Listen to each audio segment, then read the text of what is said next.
Assalomu alaykum. Bugun sizlar bilan gerpes temasining mavzusini ko'tardim.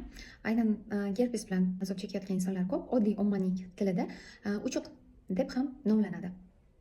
Nima deb aytib o'tamiz? Gerpes chiqqanda yoki uchuq tez-tez chiqib tursa, albatta immunitetingizga e'tiboringizni qarating. Va aynan ko'pchilik opa-singillarimiz yanada chiroyli bo'lishni xohlaydi, uyg'onganda chiroyli bo'lishni xohlaydi va permanent yoki bo'lmasam tatuajga borishadi. Ya'ni bu degani permanent. Masalan, o'zimda ham bor. Labimni bo'yamaslik uchun kichkina mayda igna sifatida kraska bilan epidermisni tepasiga tekizib chiqilgan. Xullas, ana o'shani qildirib chiqishadi yoki bo'lmasam tatuaj deyishadi. U quyuqroq ichkariga singdirib kraskani nima qiladi? Forma beradi yoki bo'lmasam bo'yab chiqishadi. Aynan unaqa taqdirda ham, bunaqa taqdirda ham agar immunitet tushgan bo'lsa va gerpesga moyillik bo'lsa, u holda bu avjiga chiqishi mumkin. Men ham bunga 2 yil oldin nima deydi, to'g'ri kelgan edim, hattoki hech qachon menga gerpes chiqmagan bo'lsa ham. Buni qarangki, permanent qildirdim, balki qo'rqqanimdanmi yoki haqiqatdan miyasini immunitetim tushganmi, ana o'sha paytda labimga gerpes chiqqan. Agar esingizda bo'lsa, storiesda ham maslahat so'ragan edim, yordam bering deb, chunki prezentatsiya oldidan qildirganim paqatib chiqqandi, qo'rqib ketgandim.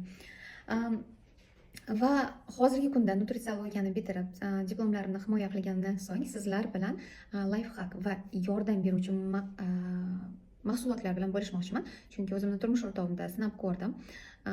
Ular masalan tez-tez gerpesga moyilliklari bor.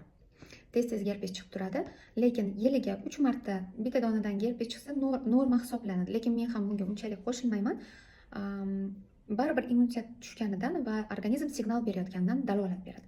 Shuning uchun sizlarga maslahatim, agar xohlasangiz permanent qildirishga yoki tatuaj qildirishdan oldin gerpesga moyilligingiz bo'lsa-da yoki bo'lmasa-da, immunitetingizga har doim qarab yuring.